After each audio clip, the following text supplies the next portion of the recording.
My name is Su Robotti, and I'm the founder of MedShadow.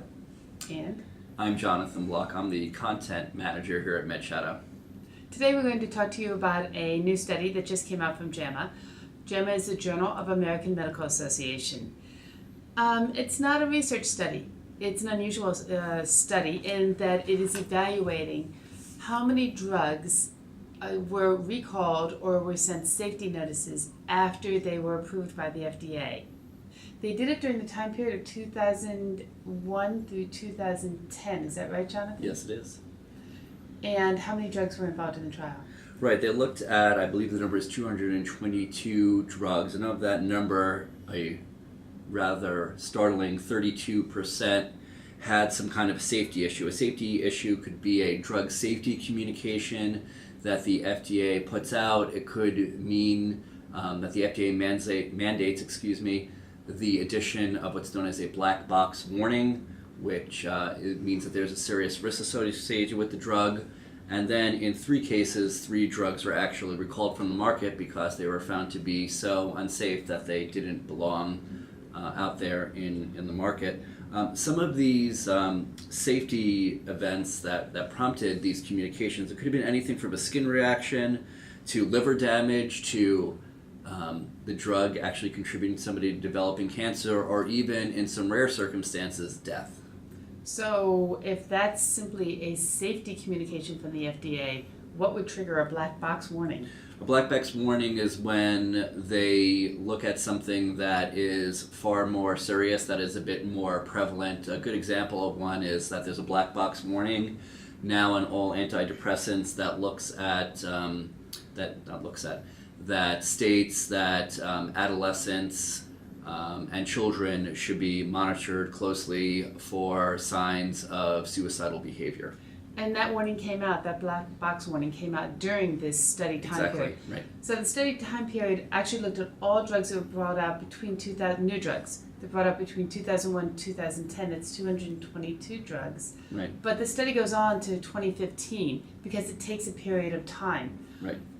For additional side effects or problems to occur. It's really not that surprising. Everybody is acting shocked that we are finding out more information about drugs when they enter the marketplace. And that's almost offensive that people are shocked about that. The majority of drugs that go before the FDA for approval have fewer than 1,000 participants in the trial, and they are tested for a shorter period of time than 6 months. That is a ridiculously low number of people in an extremely short period of time. It can show you if the drug is effective, because you'll see that in that period of time.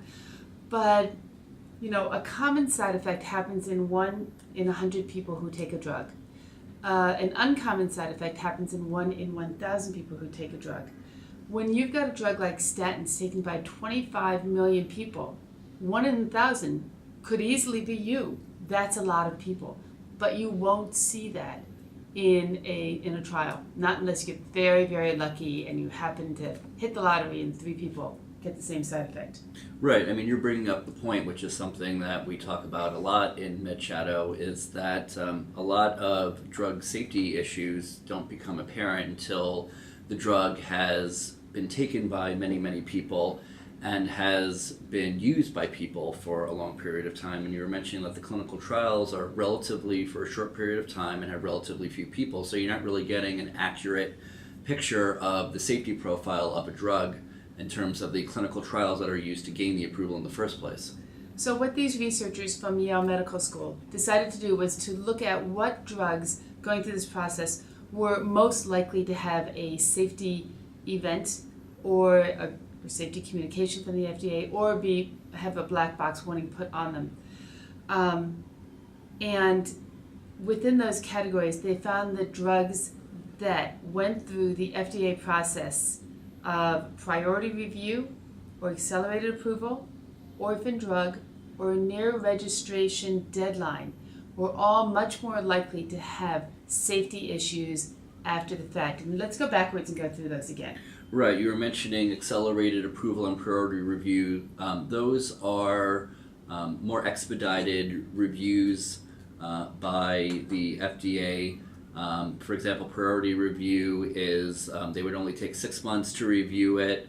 Accelerated approval means that the FDA will look at a drug and base its approval on something known as surrogate endpoints or surrogate markers, which may not be a true indication of how effective the drug is. The point is that these priority reviews and accelerated approval, they don't have to have the level of testing that other drugs would have to go under, and because of that, the likelihood of discovering safety issues is much lower. Also, I tossed a near registration deadline, which was a surprise to me that was one of the factors that they looked for. The FDA has to approve drugs within very specific timelines. There are legal guidelines on what they have to follow. So as they get closer to their registration deadline, they have to approve or disapprove, and they have to have good reasons for it. So naturally, the process becomes maybe a little more hurried or faster. And perhaps there's not quite as much time for a thorough and careful review as maybe there should be.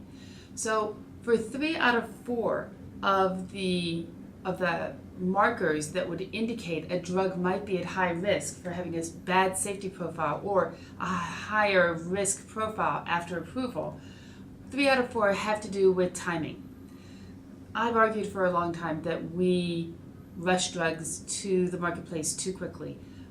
And I can't change that. But what we can change is we can demand that post-marketing studies become more robust, more common, and more carefully watched, particularly for these drugs that get the benefit of a faster process approval.